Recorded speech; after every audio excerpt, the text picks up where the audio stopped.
Fala aí, criadores, sejam bem-vindos a mais um vídeo aqui do Criatória. Eu sou o Roger. E eu sou o Marcão. Tá começando mais um vídeo aqui da playlist do Cria Steps. Boa.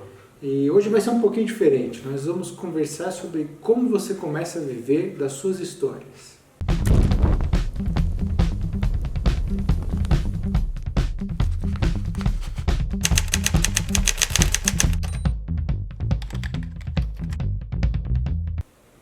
Então, como a gente sempre faz no começo, a gente quer passar um pouco do porquê a gente está gravando esse vídeo, antes de passar algumas dicas, alguns conselhos, né? Claro que não existe uma receita de bolo, né? Você não existe algo que a gente vai passar aqui, que você vai seguir passo a passo e vai deslanchar aí a viver dos seus roteiros e tal. O que a gente quer passar, principalmente com esse vídeo, são algumas opções, alguns caminhos que são notavelmente conhecidos, né, que muitas pessoas já trilharam, e passar esse caminho para que vocês vejam qual se encaixa melhor com a sua filosofia de trabalho, com os sonhos que você tem enquanto escritor, para você alcançar aí essa ideia de viver, de escrever, que é o que todo mundo acho que acompanha o canal e a gente aqui quer, né? Então, a gente vai dividir aqui em duas vertentes, dois caminhos principais, tá? Existem opções e tal, mas a gente vai falar principalmente, a gente não vai entrar muito no assunto agora de quem já tem best-seller, né? Quem está começando, quem está realmente no início da carreira aí. Então você tem que já ter em mente que existem dois principais caminhos. Um deles é você ser independente, né? E ser independente, como a gente falou, são dois principais que envolvem várias ramificações, né? Ser independente pode envolver você fazer tudo sozinho e vender este trabalho, ou você ser independente a ponto de montar uma empresa, independente a ponto de criar um selo para você. Por exemplo, se você está falando de quadrinho em si, o que mais tem numa CCXP em si, que é o maior evento da América Latina, seriam os quadrinistas independentes, né? A gente está falando de mais de... Está mais ou menos o número que era lá, mais de 400 ou 500 quadrinhos, mais ou menos, por média ali. E, claro, a CCXP em si, o evento, ela trouxe uma mudança em si, né? Para a visibilidade do mercado do quadrinho nacional em si, independente até, porque até então, não desmerecendo, mas os eventos menores, eles ocupam muito menos espaço, obviamente, falando, e o público, obviamente, também é muito menor. Sim. Então, você está falando de, eu não sei, vou chutar aqui que uma CCXP tenha mais ou menos 10 vezes mais do que um público do FIC, por exemplo. Por questão de espaço, do tamanho, pelo São Paulo ser, sei lá, a megalópole do Brasil. E vem pessoas de outros estados pelo nível que é o evento, né? De não ser um evento só focado em quadrinho. Ele é muito mainstream, né? Você tem músicos, cultura pop, streamers, você tem gamers, você tem artistas do cinema internacional, e todo esse monte de pessoas está lá, e você coloca o Artzela, que é o beco dos artistas, no meio do evento. Então o que isso acarreta? Que um monte de gente tenha contato com isso, né? Não foi diferente para a gente da Proj, né? A gente foi aceito pela curadoria do Artzela, né? Você tem que passar por um processo seletivo, e a gente foi aceito com o Gatuno para lançar lá, e obviamente que, sendo o primeiro evento que a gente foi na vida expor nosso trabalho, né, de forma independente, e você já vê o boom que é, né? A mudança para quem nunca vendeu um gibi, já chega lá com um visual legal, todo o conceito que a gente passa para vocês aqui, a mudança que foi, né? Porque muita gente jamais teria acesso a um Gatuno, você lançar na internet e tal. É bem interessante, eu acho válido, mas igual uma CCXP, um tamanho assim, é diferente. Então, a dica que eu daria é você se preocupar muito em ter um conceito bacana da tua obra para que você seja aceito no processo seletivo da CCXP, porque é um evento que realmente, para quem produz quadrinho, vale muito a pena aqui no Brasil. Sim. A gente vê essa relação de alcance, né? Porque alcance. Você ser independente, a gente até vai falar lá na frente vantagens e desvantagens disso, mas uma das coisas que é um fato é que você vai ter que lidar com muito mais do que só escrever, né? Ou desenhar. Você vai ter que lidar com o marketing e a publicidade da sua obra. Com certeza. Então, nem sempre a pessoa que está trabalhando, como acho que na grande maioria, a pessoa que está trabalhando com escrita, né, de quadrinho, ou desenho de quadrinho, ou a obra inteira, às vezes, ela tem grana para poder fazer toda a divulgação. Exatamente. E a CCXP, sendo o maior evento da América Latina, ela faz com que pessoas que poderiam ter interesse ao seu trabalho cheguem até você de forma mais direta, né? Com certeza. E aí, a partir desse momento, ela passa a acompanhar o seu trabalho. Sim. Nós mesmos lá passamos por situações onde, às vezes, o cara não compra o seu produto porque ele não veio preparado, ele não sabia da sua presença, da sua existência, você não tem o marketing para alcançar esse cara, Sim. mas ele pede um contato, ele pede alguma coisa para que depois ele possa acompanhar o trabalho. Então gera uma vitrine também, né? É uma vitrine muito boa, porque a gente está falando assim de variedades também. Você está falando de quadrinhos, é um nicho, mas você vai falar de literatura, já parte para outro. Você falar de curta-metragem, para quem está estudando ser diretor, tal, cinema em si, já é outra linha, entendeu? Na nossa realidade dos quadrinhos, sem dúvida nenhuma, é a CCXP. Agora, uma dúvida assim, uma dica que eu posso dar, que é fundamental, é a gente, qualquer ramo, seja quadrinho, curta, animação, é você saber as ferramentas, saber trabalhar o marketing digital. Tá? O que é o marketing digital? É você se construir como uma referência no estilo de obra que você faz. Então, você faz super-herói como a gente, você tem que se tornar uma referência naquilo, postando conteúdo, gerando engajamento para o seu público, seja nas redes do Instagram, YouTube e Facebook, que são as principais, digamos assim. Você tem que ter um meio em que as pessoas, quando lembrem do seu arquétipo que você está criando, por exemplo, o nosso caso é que uma pessoa na Comic Con que pense em heróis feitos por brasileiros, elas lembrem da gente. Sim. Por mais que todos os heróis, a gente já falou aqui que os heróis têm um conceito visual que possa ser americanizado, a gente já explicou por quê, as pessoas têm que lembrar, os caras estão fazendo uma Marvel, uma DC. Eles têm que saber isso. E a gente reter isso nos fãs, no inconsciente dos fãs, é ótimo isso. Isso é ótimo. Então, você vai gerar isso como? Claro, pela qualidade do produto. Mas, além disso, é pelo marketing digital. É pelo conteúdo que você posta. Porque, falando de Comic Con, ainda assim, pelo alcance do público, de 280 mil pessoas, se eu não estou enganado, não são as 280 mil que vão passar na sua mesa. Você está restrito à tua área, da ala do pavio inteiro, e os passantes que se passarem lá, nem todos vão estar na sua mesa. Sim. Mas a internet não, porque fica lapidado lá. É como se você gravasse em pedra. Você postou um conteúdo, a não ser que você delete, mas ele vai ficar lá. E quem passar hoje lá vai ver o teu conteúdo. Quem passar daqui 2 anos também vai ver o teu conteúdo. Isso. Então é você começar a fomentar o quê? Uma fanbase. É isso que é o jogo.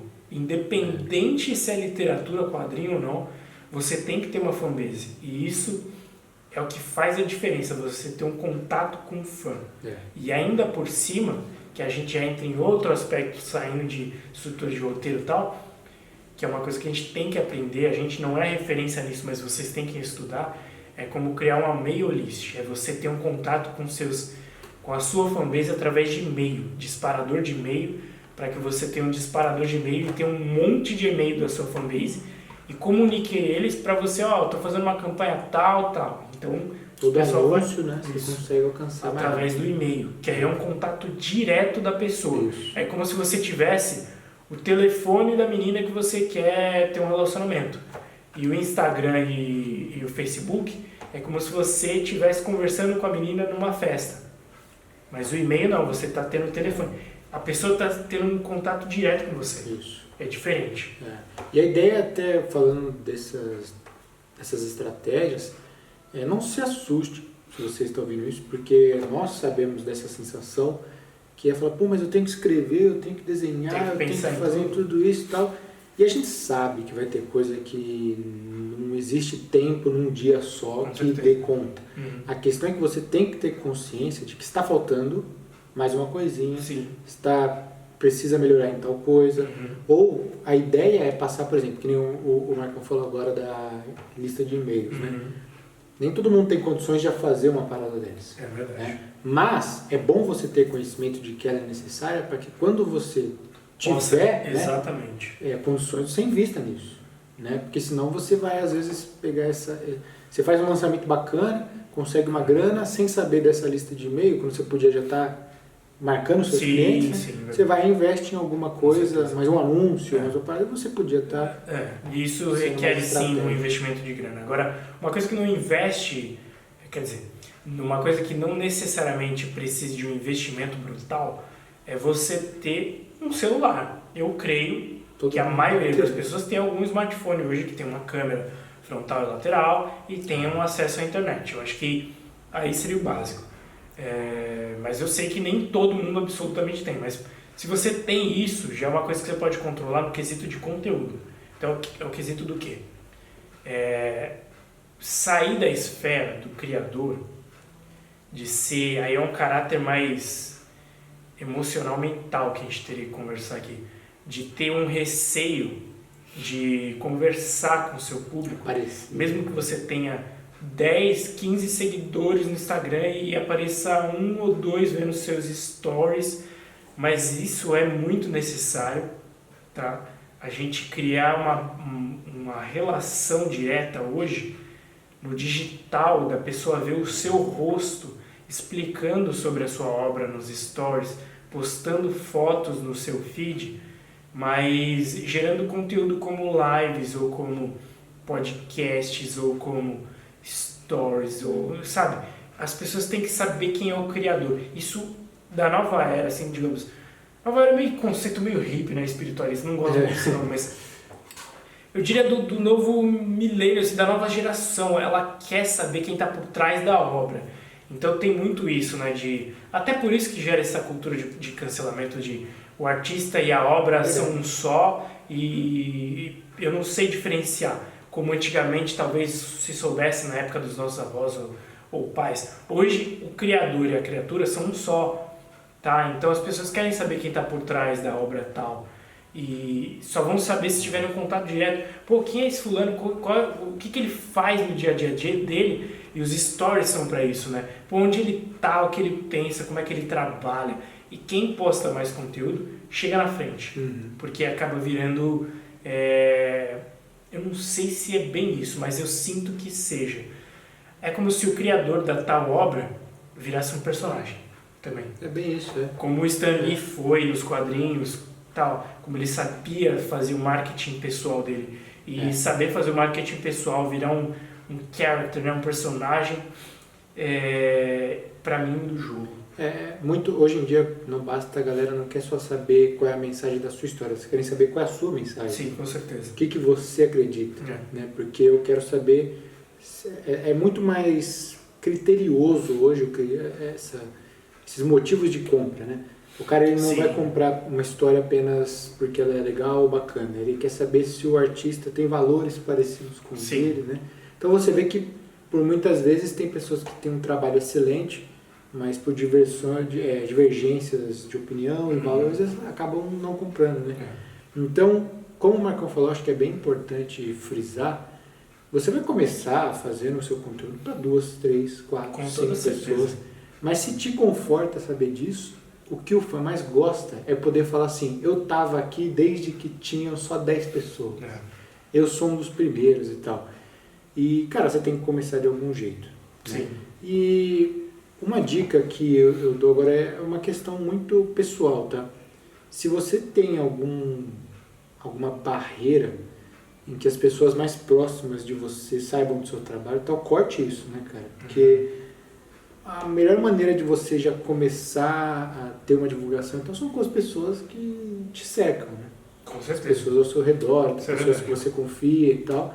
E começa a fazer com essas pessoas, apresenta os trabalhos e tal, que vai gerar engajamento. A questão é exatamente essa, é a frequência, tá? Como a gente falou, é muita coisa, principalmente para quem está sozinho, quem está em 2. Eu acho que até 3 pessoas é pouco, né? A gente não pode se comparar com as grandes empresas do mercado. Você não vai ter esse aporte financeiro, você não vai ter Então, eu tenho que cuidar de publicações, fazer stories, gravar vídeos, escrever, desenhar, não sei. Infelizmente, Sim. é isso. Tá? Claro, a prioridade é o seu produto, sempre. Se você começar a fazer stories, vídeos e tal, e esquecer o porquê que você está fazendo isso, Sim. é um tiro no pé, né? Então é colocar na sua cabeça que o motivo principal de você estar fazendo isso é para vender o seu livro, o seu quadrinho, né? E eu queria falar uma coisa que é uma dica, mas é mais pessoal. Ela não é uma regra, tá? Não tem um fundamento, é mais talvez filosófico, assim. É uma pecha mais pessoal minha, tá? Quem tá falando é o Marcos, uma pessoa comum. Se você quer fazer algo, seja qual for, e aqui a gente está falando de histórias, seja curta, quadrinho, cinema, enfim,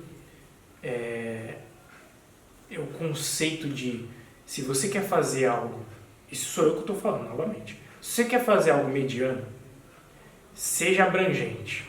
Se você quer fazer algo excepcional, se limite. Então o que eu estou querendo dizer? Você vai escolher a linha que você quer atuar e você vai bloquear e esquecer absolutamente tudo que tem a ver contra isso, tá? Então, quando a gente começou com a Prod lá atrás, que eu acho que faz uns 4, 5 anos, se eu não me engano, a gente até tinha uma peste de criar uma Terra-média, que era um preceito de moleque querer criar um Game of Thrones, sei lá. E a gente estava desenvolvendo uns esboços lá de Terra-média e heróis e tal. Hoje aquela Terra-média não existe. Ela talvez exista levemente por um herói só, franquia, mas ela é muito mais nichada. A gente se limitou que a nossa obra em si, ela é um universo de super-heróis e nada além disso, tá?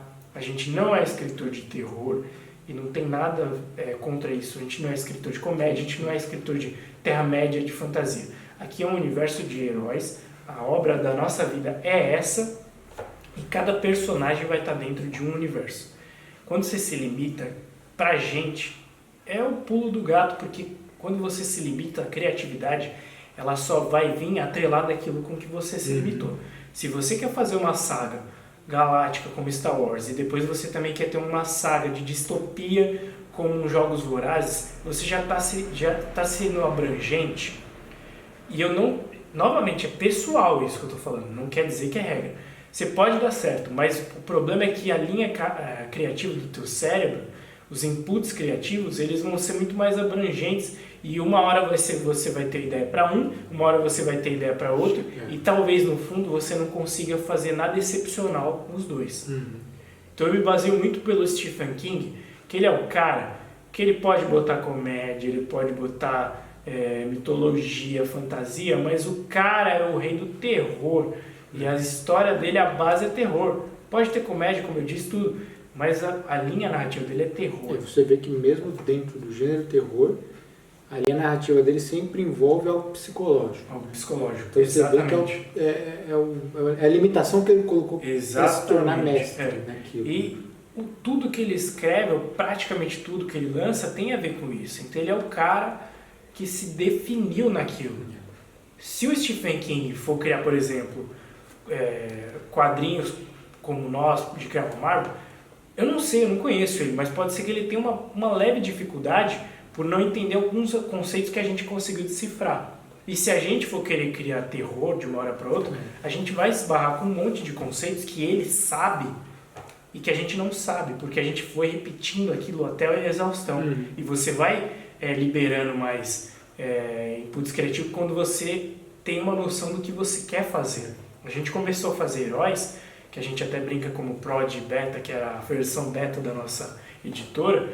A gente fazia como qualquer um pode fazer, por hobby e tal, e não sabia de algumas coisas que depois a gente foi aprendendo como arquétipos, linha narrativa, visual, que hoje já está atrelado a gente, e aí você ganha um salto gigantesco do que se a gente, vamos parar agora de herói, vamos fazer terror, agora vamos fazer Terra-média.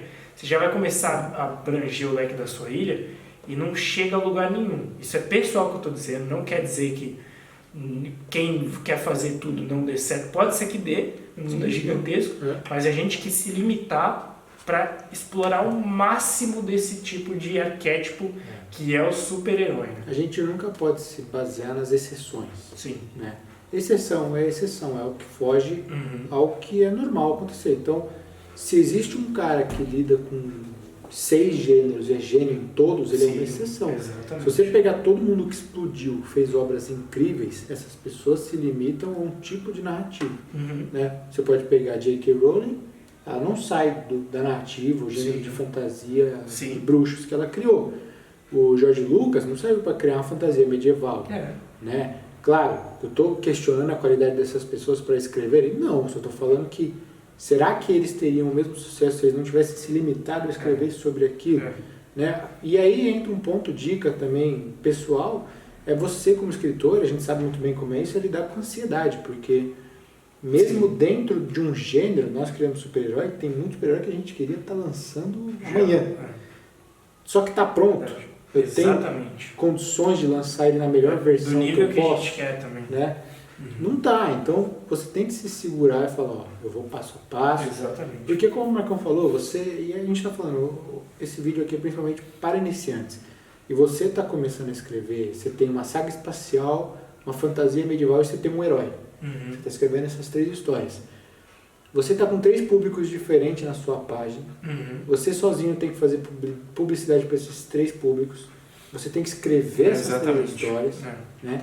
Ou seja, eventualmente você vai perder o foco de uma delas. Se você não perder o foco, você vai perder tempo. Isso é um fato, porque se você juntar o tempo dessas 3 obras para escrever essa, você já teria terminado. Com certeza. Essa daqui já teria terminado, né? E você vai começar a se enrolar. É fato isso. Vai começar a, como o Marcão falou, teve ideia para um, vou escrever agora dele. Tem ideia para outro, vou escrever agora dele. Né? Você começa a se perder. Então, o foco, a limitação é muito importante para você se masterizar aquilo e você não perder tempo, gente. Porque a gente sabe que não é fácil você sair escrever uma história. Hoje em dia você tem muita distração, né? Muita, Você tem videogame, você tem anime, você tem desenho ocidental, você tem filme, você tem série de Netflix. E esse poder da limitação, né, do minimalismo, digamos assim, foi o que me fez, por exemplo, videogame, cortei, anime, não assisto, séries de Netflix, infundar um monte de séries de Netflix também cortei, para se limitar e consumir mais. O que eu consumo muito e reassisto sempre, que são os filmes da Marvel, porque tem a ver com o que a gente quer fazer e se limitou a fazer isso, porque sempre eu acho alguma coisinha num filme da Marvel ou numa série animada da DC que vai me fazer entender um pouco mais sobre tal personagem meu, porque os caras são referências pra gente. Tá?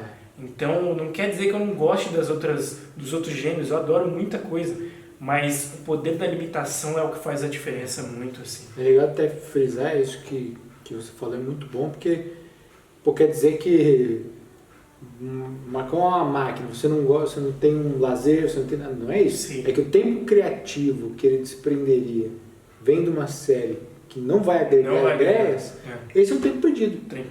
Agora, se lá no lazer ele quer, sei lá, assistir uma série, beleza. O que a gente fato que o Marcão está falando se você acha que por ser roteirista, por ser escritor, você não deve ter uma rotina, é aí que está o problema. Né? Eu sei que, e aí de novo, a gente vai vamos subir nos ombros dos gigantes para nos apoiar. O próprio Stephen King, que o Marcão falou, ele tem a rotina de escrever páginas todos os dias. A gente tem essa ideia de que eu sou escritor, quando eu estou inspirado eu escrevo. Sim. Não é assim? Não é assim. Né? A disciplina é muito mestre. Por isso que a boa história, né, se você for esperar ter boa inspiração para escrever a sua história, uma história sua vai demorar 2 anos para ser escrita.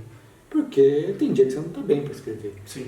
A questão é quando você foca, a gente está falando da importância da limitação, foca e se limita, você começa a ter automaticamente um padrão para criar, para desenvolver a sua história, mesmo sem a inspiração incrível que você está esperando. A disciplina é uma característica muito forte que às vezes as pessoas não dão valor, ou talvez porque é bem difícil você ter disciplina no nível hard, assim, porque a disciplina, ao meu ver hoje, ela exige um certo desconforto. É.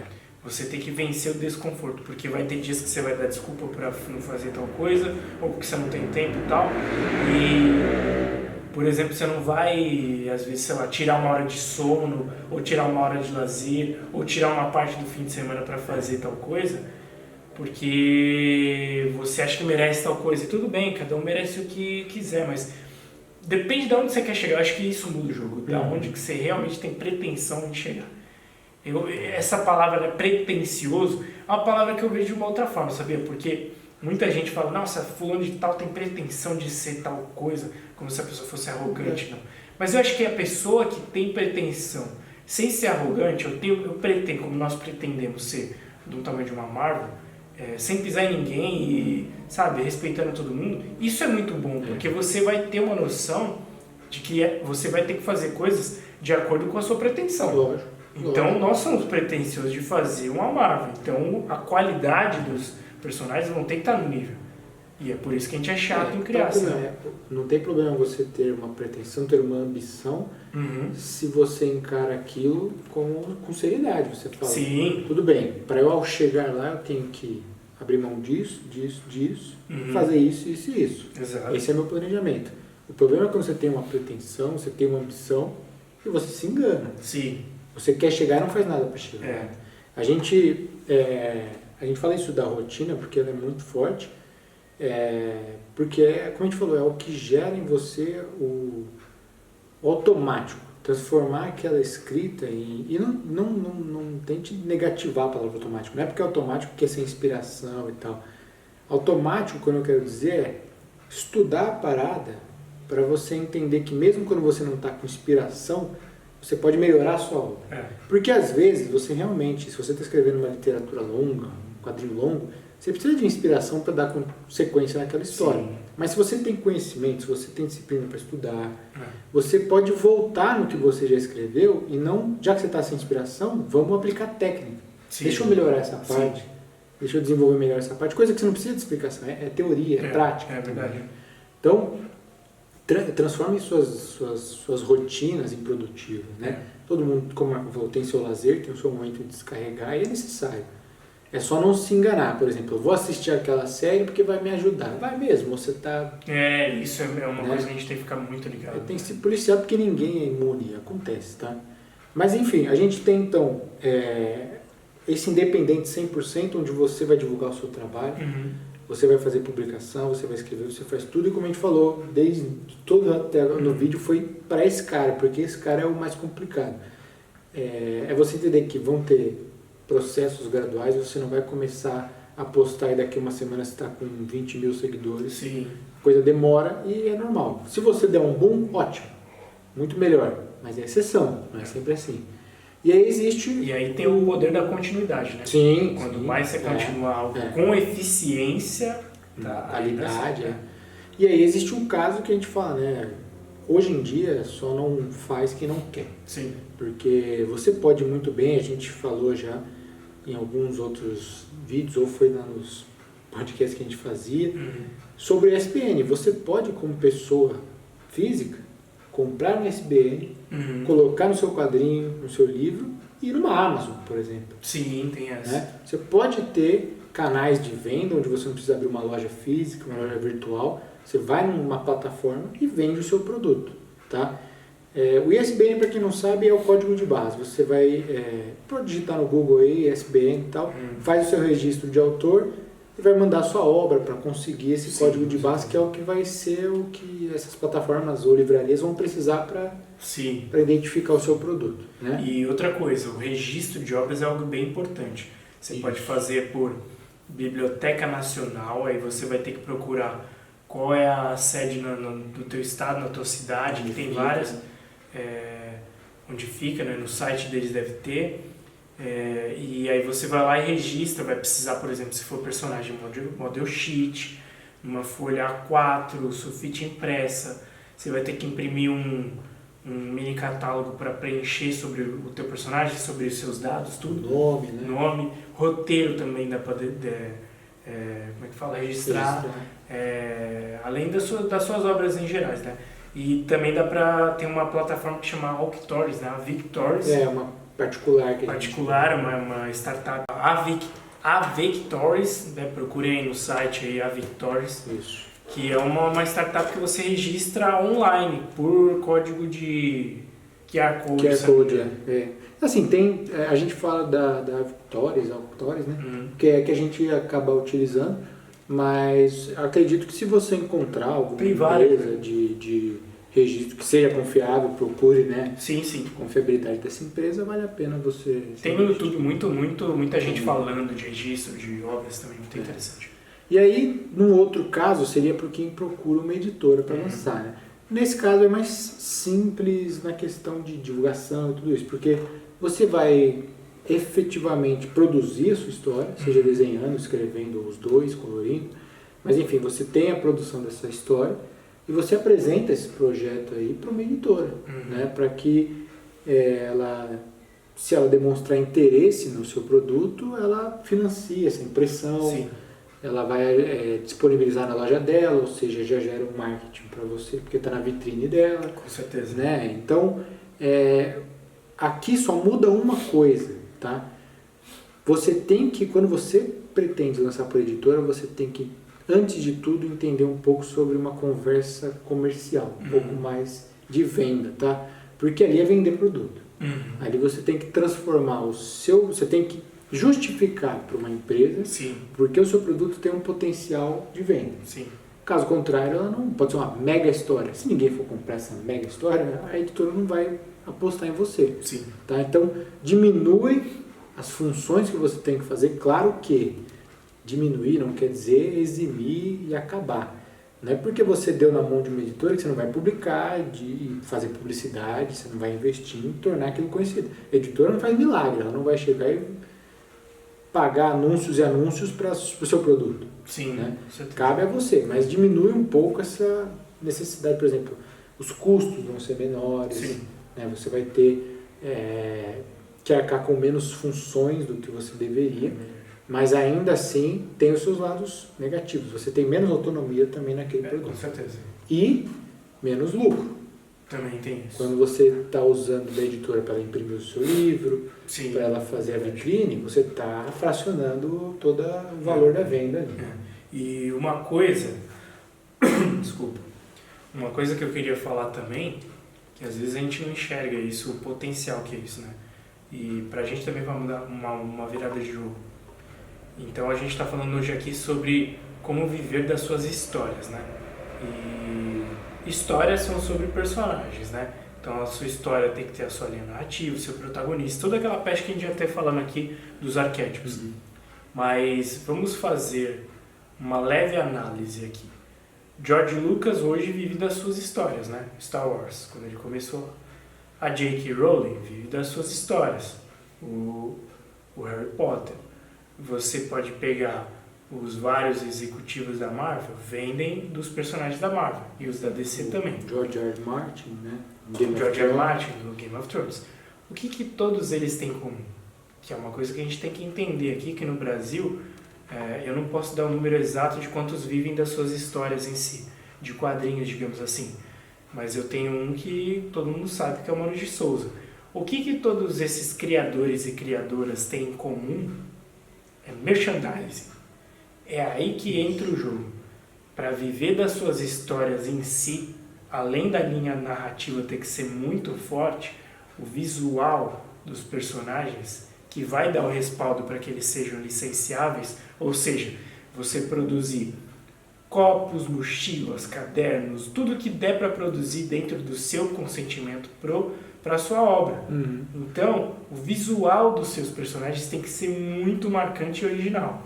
A J.K. Rowling foi muito feliz em construir o universo. O Harry tem a coruja, o Harry tem a varinha, o Harry tem o raio, ele tem o óculos, o Tolkien tem todos os personagens dele de Terra-média, o George Lucas tem os Stormtroopers, todos aqueles conceitos visuais muito bons, galácticos. A Marvel nem se fala com os logos dos super-heróis, o rosto dos super-heróis, que é o que a gente trabalha muito aqui no nosso, para que esteja no nível dos caras, ou o mais próximo possível. Se você pegar Maurício de Souza, Pô, você vai falar, não, mas são 4 criancinhas, uma com cada cor. Pois é, mas o olho dele é a característica visual dos personagens. Sim. E é o que dá um merchandising da parada, entendeu? E isso é o que muda o jogo. Se preocupem com o visual do personagem, qual a característica visual. Lembrando que J.K. Rowling lançou livros. Livros? O visual está tanto na descrição que ela apresenta no livro, quanto na capa, obviamente. E se você pegar o Tolkien, não é a mesma coisa? Mesma coisa, isso aí. E o Game of Thrones não é a mesma coisa? Isso aí. Mas por que os Lannisters têm o leão no peito, Exato. E aí você tem o anão, você vê... tem a mina com cabelo branco, um dragão. Por que algumas literaturas se tornam obras cinematográficas e de série? Porque existe potencial visual para aquilo. Se preocupem muito com o visual marcante dos seus personagens. A gente pode pensar num vídeo com certeza. de visual, né? Porque é algo não só para quem produz herói, como a gente já acabou de falar, literatura fantástica, tudo isso aí você precisa de... Se você pegar até o Stephen King, que escreve terror, a maioria dos filmes do Stephen King, não sei se estou falando a coisa certa, mas eu acho que nunca teve uma bilheteria absurda como o It. Porque o It veio com o primeiro personagem, ao meu ver, com um potencial de merchandise absurdo com o palhaço. E a história nem é sobre o palhaço. Sim. O palhaço é uma das formas da criatura se manifestar. Mas o arquétipo é muito bom, o visual é muito bom. Eu tenho certeza que choveu boneco de It a coisa. Eu tenho certeza. Choveu caderno. Então, foi um primeiro terror, ao meu ver, com um potencial de merchandise absurdo. E a gente se esquece disso. Saindo até do Stephen King, um terror que foi muito sucesso foi o Pânico, né, cara? Que é Pânico, velho. É verdade. Com que é um potencial de merchandise absurdo. Mas com um arquétipo de fantasma, de morte. Então você vê como o visual ele faz a diferença no seu produto. Muito. Então cabe realmente um vídeo nosso aí, tipo, logo mais de aí merchandising, né? Faz isso pra mim é o que vai definir se você vai viver mesmo das suas obras. A melhor questão é você saber visual e arquétipo. Mas é isso aí, né? É claro que a conversa hoje é muito mais despojada, muito menos técnica do que vem sendo nos últimos, que era só para passar essas ideias para principalmente quem está começando. Tomar esses cuidados e não se apavorar quando vê que você está tendo muita função que você imaginou que você não teria. Com certeza. Ser escritor independente, principalmente, não é só escrever. Você é uma empresa humana. É verdade. É basicamente isso aí. Qualquer dúvida, qualquer comentário, podem deixar aí. Com certeza. E se curtiu o vídeo, dá um like aí, se inscreve no canal se não é inscrito e ativa o sininho para receber as notificações, principalmente quando a gente lançar esse próximo aí. É verdade. Dos visuais aí. Beleza? Até a próxima, galera. Falou, galera. Até a próxima.